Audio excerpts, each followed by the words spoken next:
From the Green Room Studios at Bates Nursery in Nashville, Tennessee, it's Gardening Inside Out, a podcast with highlights from our Saturday morning live show, answering all your gardening questions, giving you plant advice for any space in your life. Let's start the show.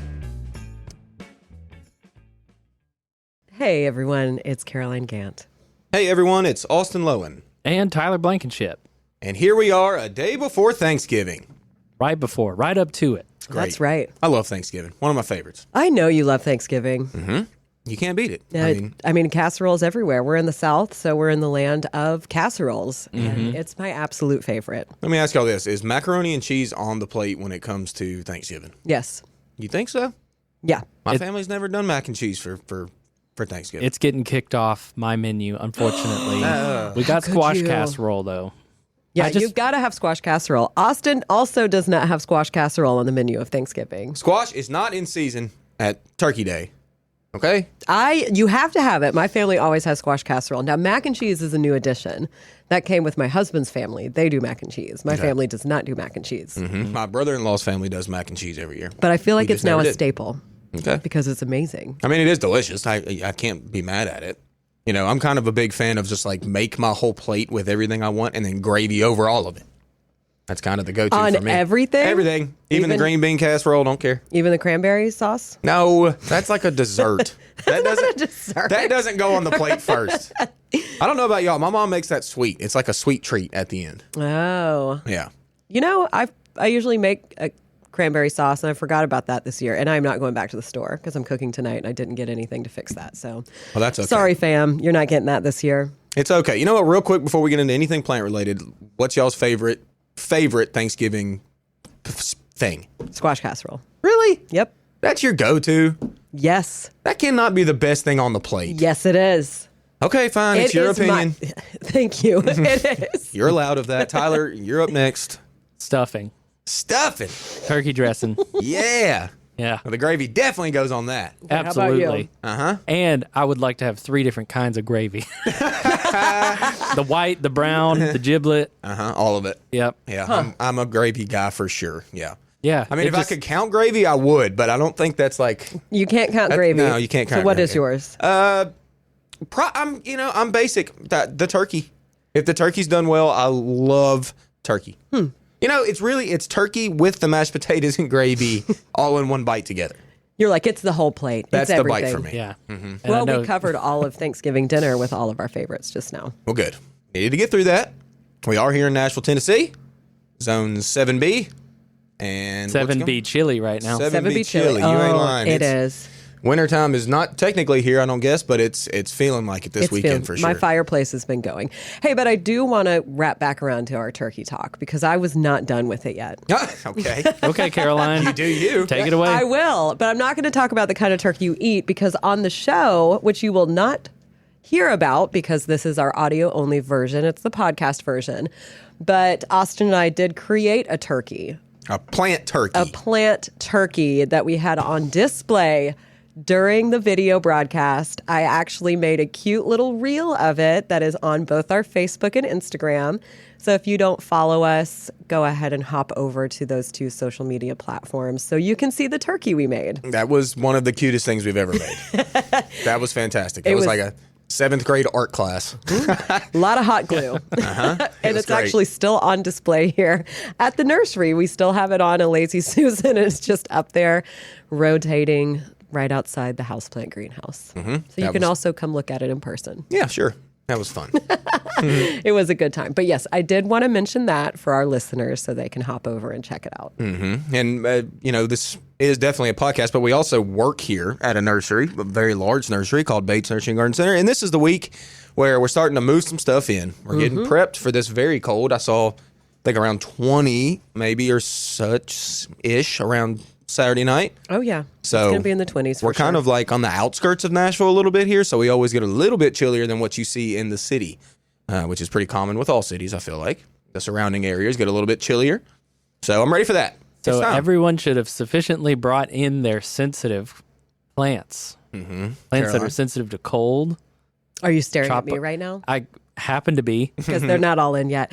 I did get home from work last night and bring in most of what I had left. I still have a few stragglers on my front porch. My dining room, living room is a jungle because it was the last minute bring in. So I haven't placed them yet, but I will. If I had eyes outside of my head, I'd also be looking at myself because I have a pineapple guava and an orange and some mandevilla. Still outside? Still outside. And he'll be fine. My mandevilla is still blooming, which is just beautiful. I've seen it all over town still blooming. There was some planted in a landscape in Rivergate. And it looked gorgeous a couple days ago. That happens a lot with a lot of like the even warmer season flowering stuff. It's like once the daylight changes, that like puts into you know how it is for like poinsettias or Christmas cactus. Like you need daylight change and shortening for that to happen. And it seems like something to be said about that with tropical plants too, specifically the mandevilla and the dipladenia. They're pushing, but they're going to be gone soon if you don't bring them in. So if This you want to is your save them. fair warning. Blast them with a hose while you can still run it and rush them inside. Glad you said that. I need to unhook my hoses. Oh yeah, Blast them. Blast them. getting chilly. Yeah, it is getting chilly. But you guys, You guys. you guys. We're here. You know what I did on Monday? What? I planted like 20 plants. Wow. At least. Wow. I Proud went of you. crazy. I dug so many holes. The ground was nice and soft. The weather on Monday was gorgeous. And I finally got stuff in the ground that has just been sitting on my driveway. Well, good. Yeah, it's not all of it, but it's at least half. Well, 20 more than you did have. Correct? So better in the ground than up above it. Mm-hmm. That's for sure. I can't wait for spring. I planted a bunch of little New Jersey teas. We just started this winter process. Right? We're nowhere I know, but near I'm spring dreaming yet. about when all this stuff that I just put in the ground starts waking up. And I remember like, oh my gosh, I forgot about planting that. Mm-hmm. No, you're right. It's going to be glorious. Austin, you have to set some sights on next year, buddy, because we got seeds for 2025 already. That's we are true. locked and loaded, stocked and bloated. Yeah, you Stocked said and Whatever. loaded. Okay, I took myself there. I'm sorry. You know, I will say like whenever it's in that worst part of like late January, mid-February, whatever, and we're all just antsy-planty as we can be as plant people, it's fun to come into a garden center and scope out the seed selection. Like, isn't that fun? It's like, I might grow that. I can't tell you how many seeds I've bought just because I get excited when I see them. That's the thing. Like, Never planted them. if you're good at growing stuff from seed, which it's really not all that hard to do, like that's how you save your money so much. Like a seed packet's still only about $3 for, you know, how many, 50 to 100 seeds per packet or whatever. Like your odds are good that you're going to at least get one of those to germinate. And then, you know, you're saving your money. Yeah. You know, It's a great idea. I don't think I've talked about this on the show, but I have a backfield that I've made all these little trails in, and I plan to just buy some bulk, like native seeds, and just scatter them in the spring. I was going to do it this winter, and then I was talking with Bridget. Shout out to Bridget. Love her.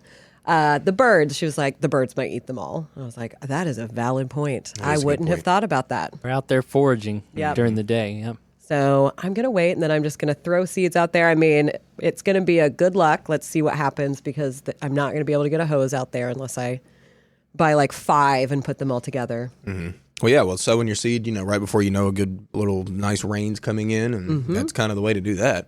But you'll still get some good results. I mean, at least okay results. Oh, yeah. I mean, bit. Rudbeckia will go crazy. Oh yeah. Your favorite.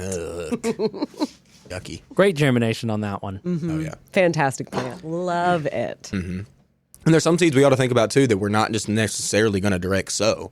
You know, there's plenty that you can. I know, Caroline, you love your zinnias like crazy. Just drop them on the dirt. You drop them on the concrete, they're popping up. But there's some things that, like, if they're a little trickier, like get you some seed cells and get you that going. That's a fun little project too. You know, Yeah. it's something to do in those gloomy months to get them already up. You know, What? I did something. I just realized I forgot to tell y'all. What did you do? I did something on Monday. You know, do y'all ever do stuff and like you All get, the time. You get I do stuff started. constantly, yeah. Listen, Love doing whenever stuff. you get started on it, you have to kind of keep going. But then at the end of it, you're like, oh, I don't really like this as much as I thought I was going to. Oh, Yep. no. What is it going to be? It's my Chinese fringe tree. It's on the corner of my home. Now, look, I decided to prune it because whenever I mow, it hits me in the head, or I got a duck, or it snatches my hat off. Like, the limbs are too low, okay? It was a perfect little tree. It looks great. But I'm not going to go a whole nother mowing season and whacking my head on that tree. No, you're not. So I decided to limit up a little bit. So once I got started, I was like, okay, I took that limb. Okay, now I got to take that one to make it even, and then that one, and then that one. So I ended up with a pile of limbs that I cut off. But then at the end of it, it's like, I'm not that happy with the way this tree is shaped. Oh, no. Did you get pictures of it? I do. And I'm not going to show you. Are we not going to put them? Oh, okay. I'm not going to show anyone. You know what? Sure I'm deleting the listeners pictures. would love to see them. No, Pushed it to the limit. Tyler. You did good. I'm sure it'll look great once it fleshes out in the spring. Yeah, and that's kind of the thing. At this point, have to wait really to prune it again until if I want to see a spring show. You know, if I shorten the tree like I really feel like I should, it's a little bit just like leggy. I need to shorten. If I do that, I'm going to really lessen my spring show. And that's the whole point of a Chinese fringe tree is the spring show. Because the fall color is really nothing. I mean, they're still green, and then they go to yellow, and they just drop. And then they're gone. Yeah, it's all those spring flowers. Yeah. So anyway, I did that. I'm sure it looks great. You should show us a picture so we can support you in this. Hey, at least the hour of limbs aren't need. low. Okay? At least the limbs are gone. It's not going to be snatching the hat off your head anymore. No. We'll leave that to the blackberries that are on the woodline.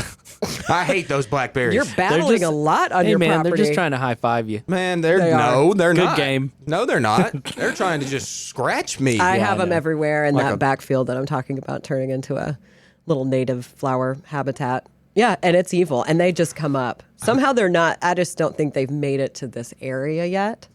I'm so mad at them. You guys know Brambles. how slinkies work, like the toy. You know, you That's put them how on blackberries you grow. put them on the stairs, and they go down the stairs by themselves. Yeah, blackberries, Evil. same concept. If you can stop them, all the better. But I do like, I have kind of a backfield of blackberries and they feed the birds and the wildlife. That's I exactly where they I need to never be. get any. Yeah. I mean, we do every year. When my wife and kids like to go out and pick them, and we make stuff, and the kids just eat them. They really love them, so that's good. I'm not the biggest fan of a wild blackberry though. Real What? seedy, Oh, that's true. real seedy. Make me all messy. Not my favorite. Bet you hate that. Well, speaking of stuff you don't like, I was doing some other activities in my shed trying to remedy a pest problem that I had, and in my procrastination from that, because it's a very dirty, messy thing, I whacked back some privet, some giant, Gross. thick privet, and I happen to have a neighbor who does not exist, meaning the house is abandoned or something, and all they do is mow the yard, but they don't cut back invasives and stuff. So this is a good time of year. As the leaves drop, you'll see privet still hanging on, and also honeysuckle as well, the Chinese honeysuckle, and it's rough, but I whacked it all back with a pole arm saw Nice. Nice. and got it out to the curb before the brush pickup. Hey, good. Get So- it. I have privet everywhere. It just pops up. Who doesn't? I know. It's so invasive, but it does smell good in the spring when it's blooming. It's a pretty little plant. Don't get Yeah. me wrong. I mean, But there's no controlling it. no. Don't ever plant that. Yeah, there's just You brutal don't have to fighting because it's removal. everywhere. Yeah, it's like a cocktail. There's like that, and then a grapevine and honeysuckle, and it's starting to choke my cedar tree and like shade out. My shady area is almost too shady for anything, you know. So you kind of got to open that back up, get that sunlight back in there. Yeah. You did good work. That's what I did. Proud of you. Anytime you're cutting privet, you're doing good work. That's I right. know. You know? It really needs to be dug out, not just cut. But I'll do what I can. Oh, I you have know. it all along my neighbor's fence line. So it'll never be gone. But Nope. again, it smells great in the spring. We mow up to it, so I guess it's some kind of something. It's something. Try to think of it positively because I will never be fully rid of that plant. Yeah. It's maintainable It's maintainable. as long as you match its aggression. Yes. Get mad at it. Yeah. We're about to get into pruning season, really. Yeah. Oh, it's your time to shine, Tons of Austin. things, yeah. I'm so excited. I know. We talked about I this really a little am. bit last week. I wanted to do a little reel or a little video, something on the plants we're not going to prune over the wintertime, which Yeah, would be you need kind to of a do good that. idea. Yeah, because a lot of people ask every single year, do I prune this or do I not? And there are a number of things you do not want to prune over the wintertime unless you're okay with lessening your flower production. I mean, it's hard to keep up with. I have a hard time too thinking, like when I go to prune stuff, I'm like, wait, should I prune this or should I wait? Yeah, I mean, even when you talk about just one specific thing, like when people ask me, like, hey, when do I prune my hydrangeas? It's like, well, that's a loaded question. I mean, there's 3 different species we sell that you don't prune over the wintertime, and then there's 2 that you can.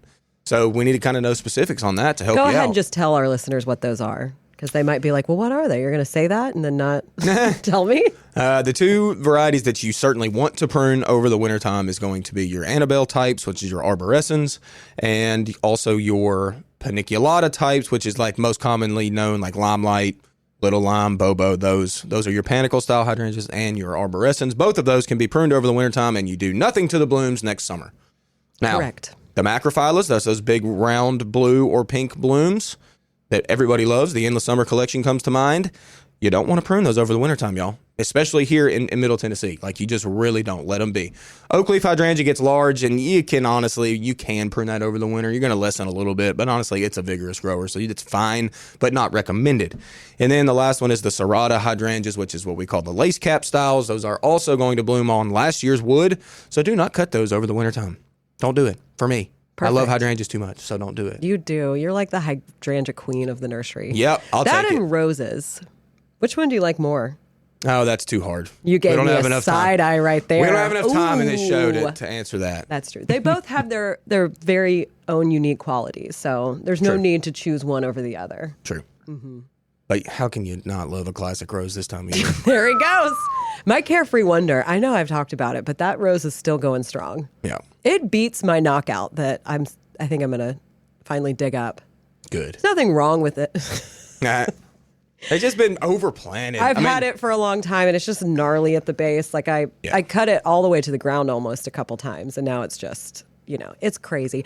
Although I did see a little hedgerow of some knockout roses, some light pink and white, I think, in East Nashville the other day, like 2 days ago, full bloom, full show. They looked gorgeous and perfect. There wasn't a spot on the leaves. Well, I think I talked about this on the show a little bit. Like, you got to remember, when you go to a florist place, then you go to the back room, and it's like freezing back there. It's because whenever you cut roses in this time of year, when the weather is how it is, they will stay really tight in their bud for longer, but they really slow to open to that full show. But once you get to that full show, it holds there for a while, and that is what we love about roses. That is what we love about roses. Oh, never mind. We don't talk about that. We don't talk about that on the. Wait, do we? What do we? Do we do What's in Bloom on the yes, podcast? We do that's What's right. in Bloom on the podcast. So we got to brainstorm. We got to come up with a new segment. Nothing else is going to be blooming pretty much this weekend on. So I'm like, no more What's in Bloom segment. Oh, We're no. moving on to something else, but I got to come up with something, and I ain't done it yet. So y'all give us your input if there's something you want to hear Austin talk about each week. We're trying to think of a new segment for him. And then also, if you ever have any gardening questions, if you want to send photos for the show for us to look at or for us to put up on the show, you can email those to gardeninginsideout@gmail.com. And we also put a question sticker up on both Instagram and Facebook on Friday mornings for you to go ahead and put your questions in for our video broadcast, which is then moved into our podcast. So let's go ahead and get into the show, shall we? I think we should. Let's It was go. a good one. Let's do it. So we mentioned briefly, looks like a week out, we have real freeze coming along, and that's not a bad thing. I know at my home, it's not popular, but it may not be popular in a lot of homes, and I get that, but it is the end of November. Yes.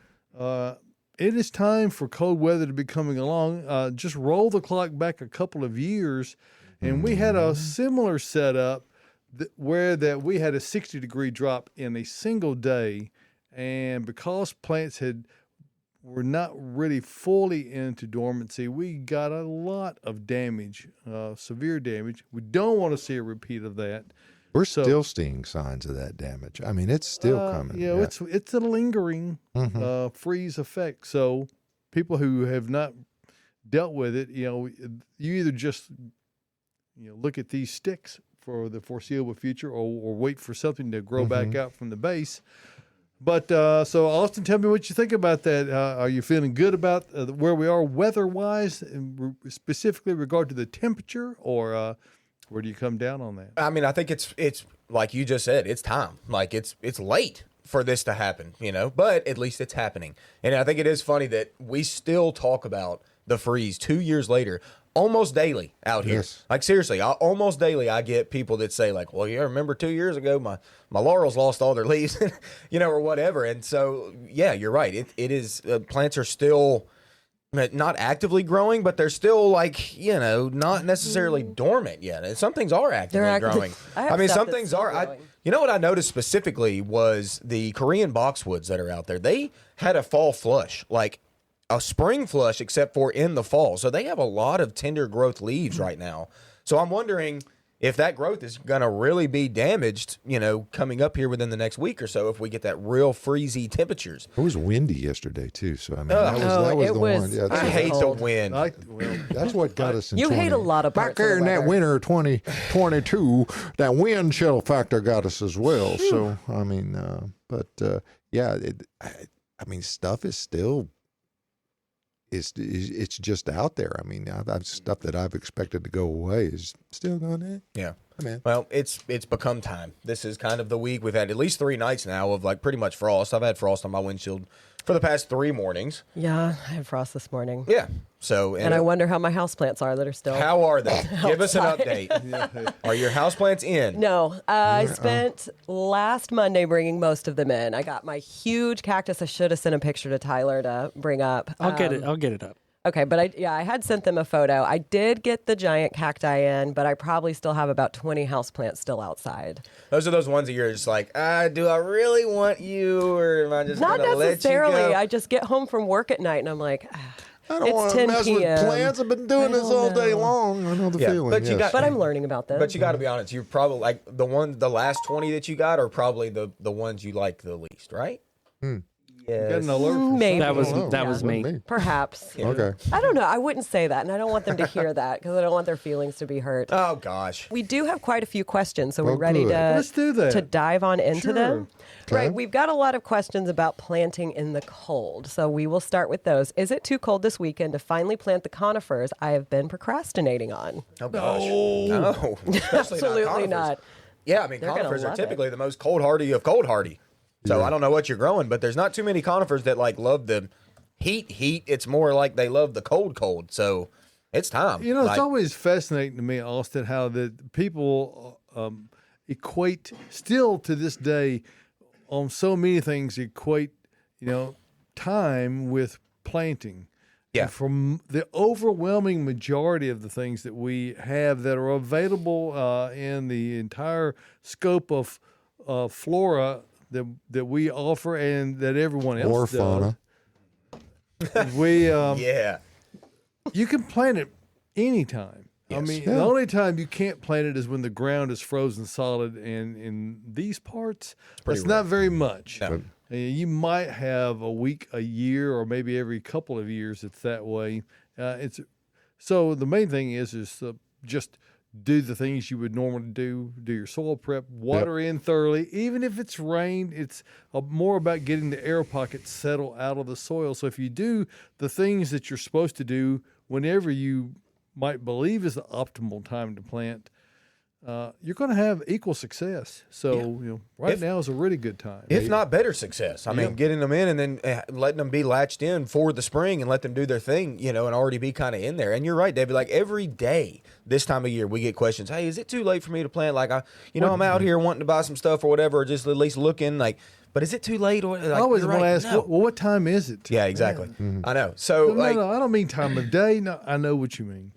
yeah. I think the 2 year ago freeze really ruined people. Like, Well, they're scared now, and that's understandable. exactly. And there's a How ton many of new people conifers from really here. got hurt in that though? Oh, well, no My conifers. conifers I mean, were shining during that. Yeah, And they welcomed it. And to be fair, that was so severe and so abrupt, and so everything was so unprepared for it that it didn't matter whether you had just planted something or it had been in the ground 15 years. Oh, exactly. The amount of damage was equal. Yes, great point. Yeah. I mean, like you just said, if you would have just planted a laurel or you had a laurel for 10 years, either way, they lost their leaves 2 years ago. yeah. Okay? Or all the way back to the ground. My next door Exactly. neighbor lost a half a dozen that were at least 25 years old. Yeah. exactly. It was a sad time. We couldn't have prepared for that weather event that happened. I That mean, was we crazy. we did here at the nursery. Oh, of course, we did. But as homeowners, it's very difficult. It's hard to because- move one in the ground. Well, we have been through a number of abrupt things before, and that was when, and I know Austin remembers it well, we were just finishing up the Baystrium area for the initial winter season use. So there was a lot of work that went into it, and a mild degree of trepidation because it was very windy, pretty severe, and we were able to keep the conditions controlled sufficiently enough to ensure we didn't get any damage, which from a resale standpoint is really important. Yes. To anybody who's considering buying something, you don't want to buy something that you're worried about it, whether it's going to be alive or not. And so we're fortunate to have the kind of facilities that allows us to be able to do that and always assure you of getting plants that are healthy and at their very best. Yes. Hey, speaking of that, Jane Ann Gibbs on YouTube says, speaking of the Baystrium, when I was at the nursery Friday for discount pansies and violas, I surely appreciated the protection the Baystrium provides from the wind. We are really glad that they do, and we'd appreciate if you didn't call us Shirley. Don't call Don't call me Shirley. Don't call me Shirley.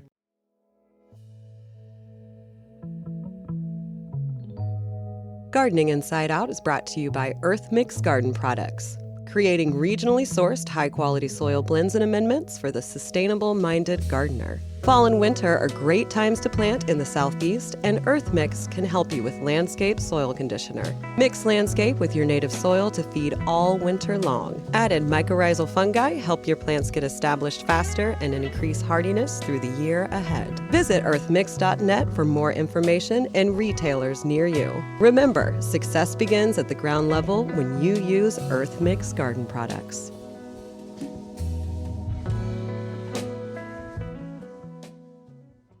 Speaking of important things, there's still important things happening. Out Are there? there? I don't know. Are there? Is it- What's in? Are there? Oh, What's Yes. Are there? What's Okay. in bloom? With Austin. Good work, Tyler. I like that. You know what? This is going to be, I think, the last week of What's in Bloom. Okay, so What? say goodbye. Say What are you goodbye to gonna What's in do Bloom. with for a place? little bit. We're gonna brainstorm. We got to Okay. get together, get We'll our heads figure out together, something. figure some It stuff may out. just on- have to be poinsettias for the next month. maybe, Christmas maybe, cactus. exactly. Or we're gonna come up with a whole new segment. I think I've got plans. I've got All ideas. right. Okay, but you know what? There is still some things in bloom. Okay, let's talk about the things that are supposed to be blooming. Your pansies and your asters. They're still in bloom. The asters didn't even care about this frost we've had. No. They still look good right now, minus their ranginess and overall not my favorite form at And all. mine all have powdery mildew. Oh, great. Yeah. It's been a kind of a Yeah. bad fall for like powdery mildew, downy mildew. Like it's been a little bit rough out there, okay? Anyway, all right, let's talk about an annual that is fantastic, that is still in bloom, and those are petunias. My favorite. Y'all know me. You know the petunias are my fave, and they did not get affected by these frosts at all.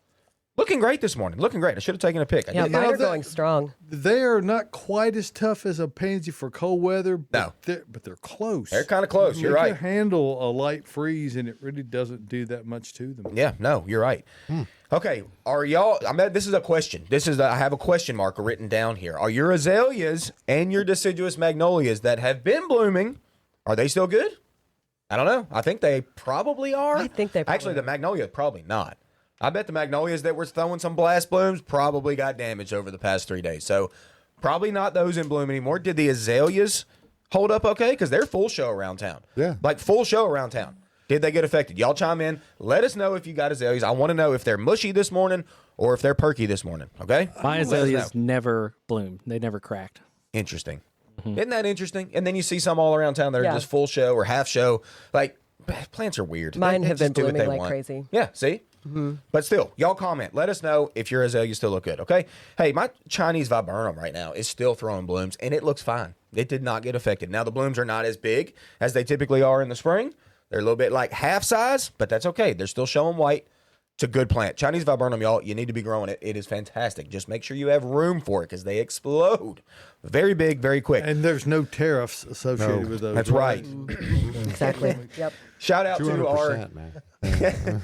shout out to our GM who was in last week, filling in for David. Yep. Adam Chapman, you're Thank you, Abelia. Adam. Yes, thank you, yeah. Adam. Adam loves Abelia. He does. Abelia is a great little shrub. Buy now, Hardy- be you later. That's right. Hardy as it gets. He loves selling that plant, and he's got a point because they're still in bloom, looking fantastic. And then let's just go to the last one, which is just as classic gets. If you're growing roses this year, you've had a good fall, and I know you're happy. I know it because if you have a hybrid tea rose or a floribunda or a grandiflora, yeah, a lot of people have knockouts, and those look good right now too. But if you've got the old school classic roses and they're throwing buds right now and throwing blooms, they are holding on because we have nice daytime temps and cool nighttime temps. It's kind of like they're in a florist. You know, the florist, the back room, it's cold, man. High humidity too, so I mean they're digging it. It man. has been great. Ben Trest, who's one of our buddies, and a horticulturist that works out here, he went to a Mr. Lincoln rose the other day on the lot that was blooming, and it was just fantastic. I mean, just that prime,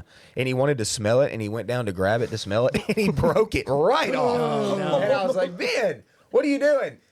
But anyway, I ended up taking that rose home to my wife, and I put it in a vase, and it's still at my house right now. And that Mr. Lincoln rose is picture perfect. Okay, so if you've got your I roses, didn't know the backstory behind that rose when you brought it in. yes, that's how it happened. That's how it all went down. I Just saw it snatched happen. it from Ben's hand. He You broke goes, it, and you said, "Whoops." "Give me that. I'm bringing that home." Pretty much.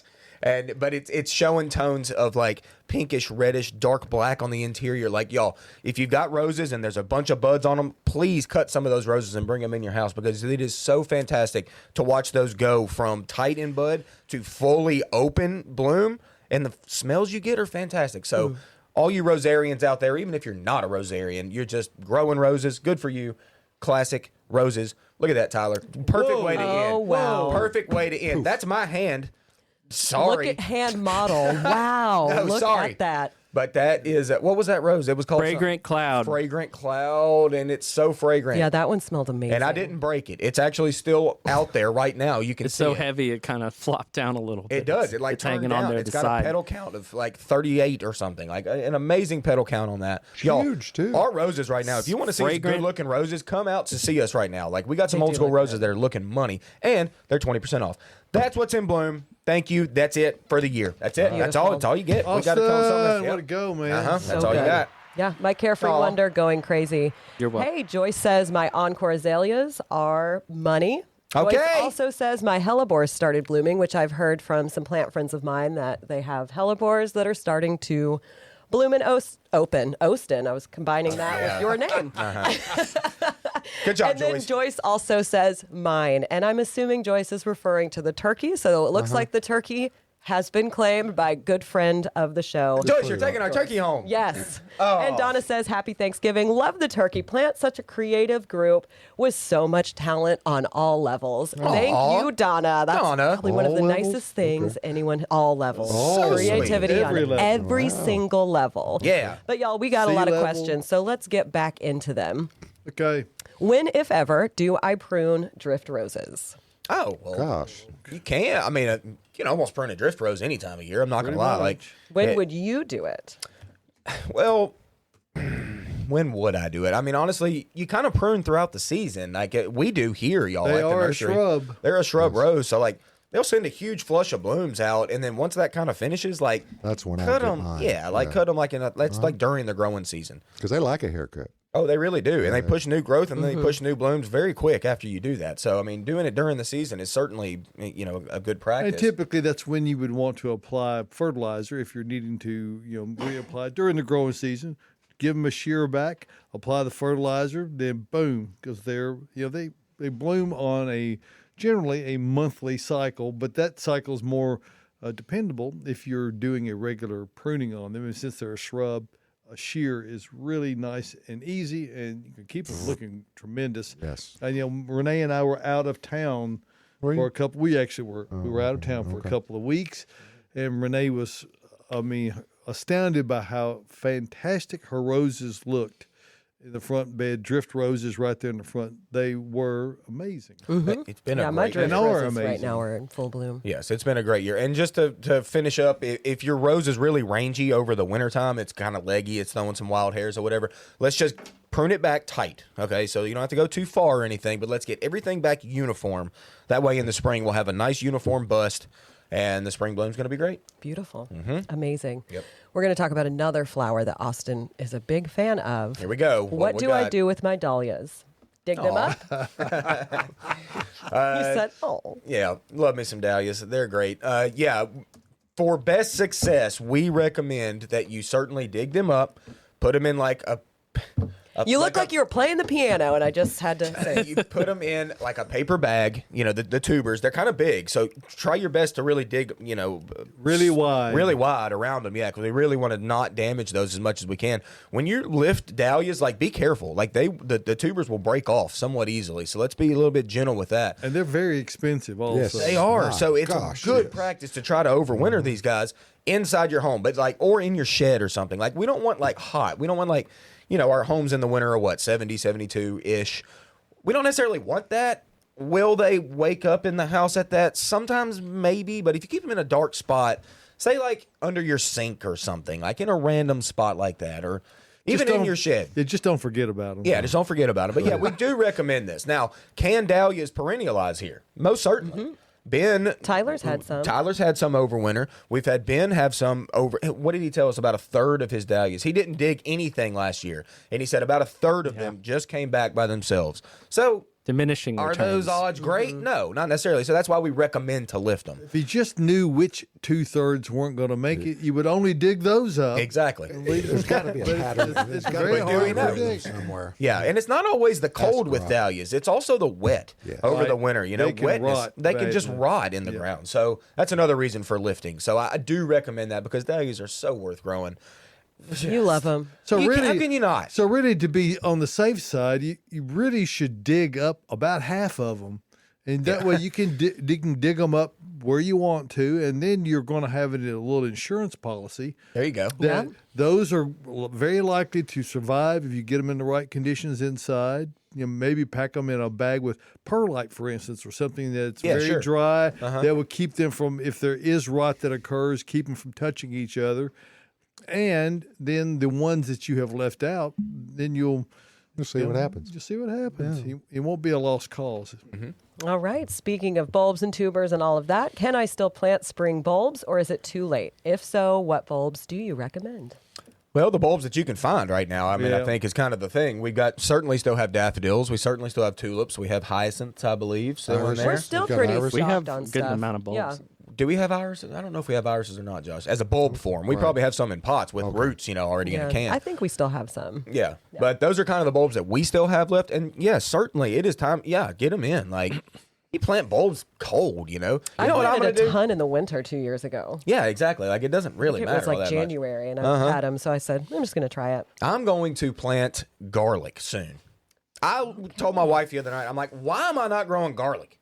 I've time. planted garlic one Did time. you tell her or I did. ask her? I Told her. I told her why. Told her. she didn't care. She was like, yeah, sure, throw some garlic on. She uses garlic all the time. I've planted garlic in the snow. It was a snowy, muddy, yucky mess whenever I planted that garlic. You know what? Came up in the spring. You know what? Harvested it. You know what? It was great. Ate it. Actually, I don't know if I ate it.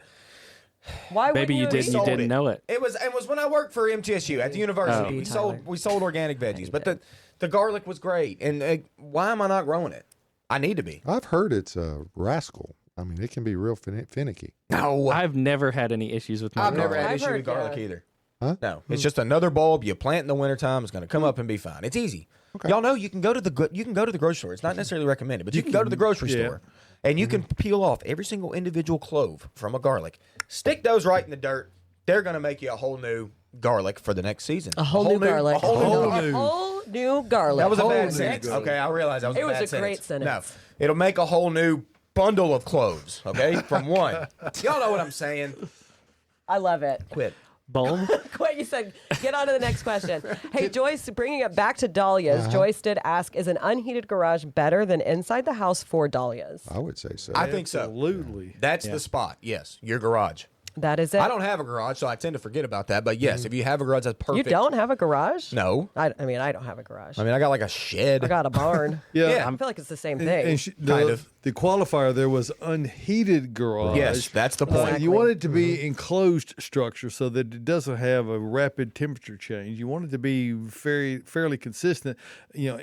In the crawl space of the house underneath or in the basement is really probably the better place if that's available to you, simply because they don't want to freeze, and they don't want to break dormancy either. So, trying to keep them in that sort of refrigerated state. And you got to get down there and crawl in your crawl space. Oh, well, it's the most yuck. underutilized feature of any house. If you've got a crawl space and you're not getting down there and crawling around, I do it all the time. Yeah, once a week. My crawl space is terrifying, actually. Yuck! I hate crawl spaces, but they are good. They are good, like root cellars, if you will. I mean, let's give an example. We've all seen a potato over the wintertime shoot a sprout, haven't you? Very similar to dahlias. We have a home that's, like I said, about 72 degrees, and that potato, maybe you put it close to a window, and it's seeing some sunlight, and then it then it cracks. A new leaf, I'll quit. And that's what we're talking about. That's what we want to avoid. Okay? we're making up words here. Yeah, we are. On I love gardening that and you keep playing piano over there. I'm not. I'll put them up. Don't put those piano playing hands up. I can't play Keep the them piano. out. Keep playing Or the piano. you could keep your dahlia in a container and, like mine, enter its second winter where I'm overwintering it in my greenhouse and I just let it grow. Sometimes it'll bloom. If you got a greenhouse, certainly, yeah. Absolutely. I mean, you can keep that thing going. That's what I Tyler, good did. work. And then I just put it back out. Yeah. Keeps growing. Love Sweet. it. Love it. I wish I had a Trouble-free. greenhouse. To build you a greenhouse, Nah. get you one. Let's get another question in real quick. Let's Does do it. lemongrass grow here? We are in Middle Tennessee. Does it help with erosion? It will grow here in the spring and summer, but it is not a perennial here. I grew it in pots. The nice does 6-footer. well. It gets huge. I Yes. planted it. The first time I grew it, I thought it would just be this cute little herb. I mean, it was like pampas grass that has been established for 5 years by the end of the season. You're so right. It is insane. Like, do not buy anything bigger than a little bitty 4-inch pot of lemongrass in the spring whenever you buy it. Save your money on other plants you really want, because lemongrass, like Caroline just said, and Tyler, it absolutely explodes. Buy this little thing that's this big, by the end of the season, like you just said, it is a It'll massive be grass. huge. And I mean, it will help with erosion during that time. During but that you're time, going to yeah. want something that stays up, which we have a huge selection of grasses here at the nursery with Bridget, who is amazing. Our grass girl, switchgrass is great. Yeah. I mean, where would you find all those grasses? I mean,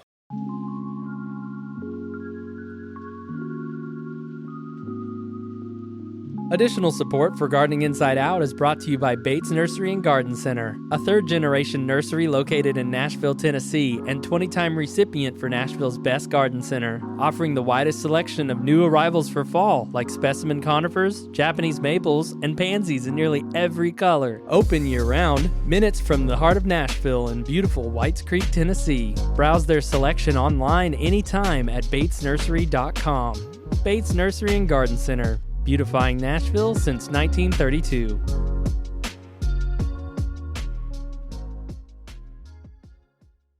Let's get back into some questions. What are some super slim, very low maintenance, 10 plus tall evergreen plants for a privacy fence?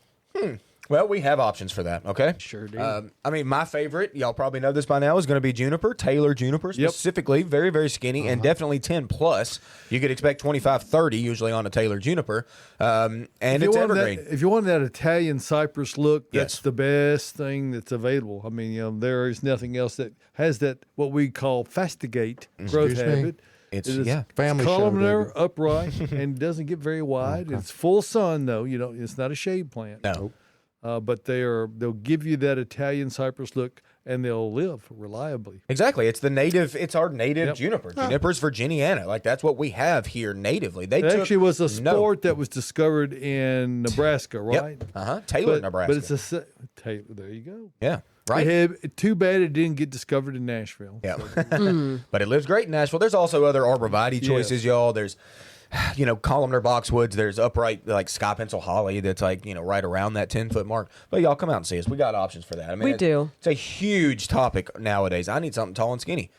for privacy. It happens all the time. And it's an ever-growing problem simply because lot sizes are getting smaller. Exactly. And so the homes are closer together, and there's less space afforded to growing things. So you need something that's columnar and upright to be able to fit in the space that's there. Builders call it density. There you go. Okay. Density. And there are those who contend that maybe there are some builders that are quite dense. Oh, Just a few. Quite. easy now.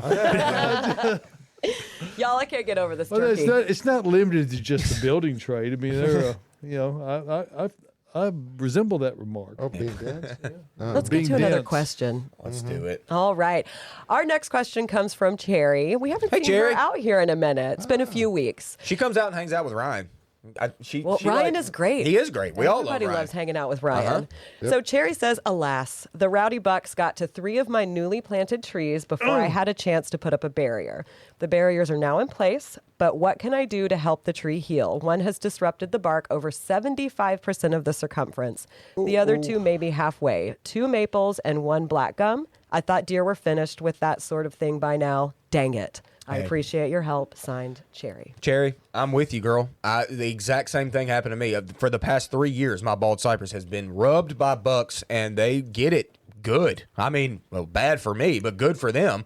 Like big chunks of bark that is peeled off. Now, look, good for you. I mean, good thing for us is that the bark is that outside layer. So as long as they're just taking the bark, which is typically what they're doing, all the parts that move nutrients and water up and down in the plant are in the next layer of wood underneath that. So if they're not getting into that, you're not going to see much damage to your plant besides the aesthetic damage that you see. It will heal. For the past 3 years, my bald cypress has healed over, and it still has it's missing the outermost layer of bark, but it's healed up. So I don't know of anything you can necessarily do besides you can maybe do like a sealer.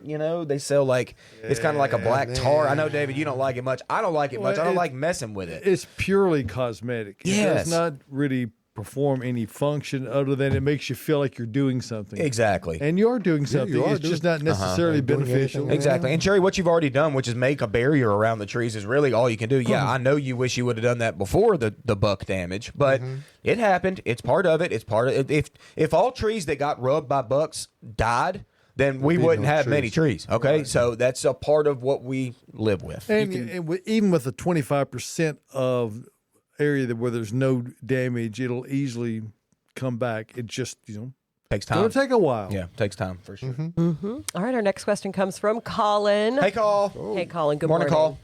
Gonna help redo my in-laws' front beds. Can't help it. What are some pretty easy full sun, sandy Orlando suggestions? Sandy, Orlando. Get you some fan palms. That would be a great one. Foxtail. There you go. Yeah, That's it. foxtail. That would be good. You hey- can do a lot of different types of succulent sedums. Oh, yeah, that are definitely. gonna love it. I talked to Mary in the office yesterday about a specific plant. She has me go over kind of our website and plant things that we write down. And by the way, shout out to Mary because Shout she out, does Mary. a great job on Yes. updating it and getting the information just right. That's why she goes to the source. That's right. She came to me and we talked about a plant called Elysium. Elysium, okay? I love my What do we call Elysium. that? Anise? That's a common name, right? Is it anise? No. Yeah. Elysium parviflorum is literally native to very specific spots right around Orlando. So call. If you want a kind of shady-ish growing evergreen hedge type plant, like that's your foundation plant, try out Elysium, okay? Yep. The blooms are beautiful. The blooms smell horrid. They don't smell good. Awful. Ben They- Trust and It's his bring him back mother-in-law's again. house. So, I know, this is a- put yeah, it what in, a great man. option, Go Colin. for But it, it's Colin. so gorgeous. I have Florida Sunshine at my house, which sounds just like the name. It's yellow, it's stunning, and it's doing okay. It doesn't love Middle Tennessee like it would love Florida. Exactly. And that's Colin the spot put it in the for ground. Elysium. Uh-huh. Colin, Thanks for my listening. sister lives in Fort Pierce, Florida, which is it's a coastal area, and it is pure sugar white sand. Right. Okay, you can plant a rock and it'll grow. I mean, it is absolutely amazing what will survive there. I would love to see maybe a true hibiscus in that application. That'd be cool. too. Yeah. Yeah. But in Orlando, you do get that periodic freeze. Now you can get cold there. And you know, the easiest thing to do is drive around and look at what other people are using and say, "Hey, Mom, Dad, do you like that one? Do you like that?" You know, to get Great them to point. tell you what they like, and then research it that way. You already know. Find the foxtail palm, though, man. I'm telling you, they're absolutely And stunning. I really like the foxtail fern. Oh, yeah. It's a good Yeah, look, Those too. are cool. Yeah. Those are both great plants. Yeah, that's going to be fun, Colin. Yeah. Come see us. Take she some has a bird pictures. of paradise in her next Oh, door neighbor's house yeah. that is easily 25 feet tall. Those get And huge is if wild. they're able to grow outside. We keep them indoors here, and they don't get quite as big. Yep. All right, let's get to another question. Is it possible to keep poinsettias living all year instead of throwing them out after the holidays? Yes. Yes. Most definitely. I love my poinsettia. I keep mine kind of cut back, so the stem is getting a little bit chonky and woody. And I mean, it's just leaves right now. I love it. I showed you a picture of it the other day. Yeah, it looks great. Your leaves look really big and juicy. Look really looking clean. good. Yeah, the stems got Give them woody. to Colin to put in the ground in Florida. Oh, you yeah. go. I have seen, we had a customer a guest come out a couple years ago, and we were talking about poinsettias a lot. And he showed me a picture from when he lived in Florida, and he had one that was just a tree. Hedge. It Yeah. was massive. Native to Mexico, they get to be 25, 30-foot trees out I there. see them a lot down there. They make a great landscape plant. So all you got to do is treat them like any other plant. Don't kill them. Yeah, don't just throw them out. Yeah. You had one for years that you Oh, bonsaied. yeah. It was Yep. cool. It was yeah. beautiful. I love a little tree form poinsettia. You do. It's You love a one of little my tree form favorite. anything, just You're like right. your feature plant last week, You're right, the little tree. the little tree. Y'all, we still have that little You're tree. still smiling. Little tree. All right, let's get I one love last that little tree. question in. Okay, do here it. we go. Best time of year to plant ornamental grasses, now or wait? It kind of depends, and I think Bridget would back me up on this, our grass girl. Some of our grasses can stay a little wet over the wintertime, okay? We're not worried about cold. We're worried about wet. So some of the grasses are extremely hardy. We're not worried about it. You could certainly plant them right now. All your sedges, they're totally fine, yeah. But there's some grasses out there, and come talk to Bridget. Like I said, she's our grass girl out here. Come talk to her about which ones you probably shouldn't plant this time of year. Wait till spring. Okay. All righty, folks. Hey, real quick before we get out of here, David, we need to say happy birthday to my eldest daughter, Dr. Eliza Blair Blanks. Happy birthday! birthday. She is entering her farewell to the 20s tour All right. this week. So I made it there. happy birthday, sweetheart. Way to go. She loves this place. Remember when she was just a wee running one? up and down the hallway in her jammies with the round mound. So, Aw. yeah. Anyhow, folks, next Saturday we're going to come back. We want you to come back too. So when you're out partying on Thursday and maybe Friday, don't do stupid. So you can come and join us next Saturday morning at 8 o'clock. Have an And- extra dose of tryptophan, Yeah, well, called turkey. Yes. Take a nap. and just sleep it off. But hey, no activity is better than gardening. So that's why we come in here for you. That's See it. you next Saturday morning. And happy Thanksgiving, everybody. Turkey. Turkey. Oops. Look at that turkey. Good timing on the turkey. Thank you for tuning into the Gardening Inside Out podcast. If you're looking for more information or more from your hosts, don't forget that we have a live Saturday morning broadcast, 8 a.m. Central Time on YouTube and Facebook. You can also follow us on our Instagram channel. That's @Gardening Inside Out for more posts, reels, and in-depth dives to topics and things we've discussed on the show. If our content resonates with you, consider giving us a follow, like, and subscription on all of our social media pages. See you next time.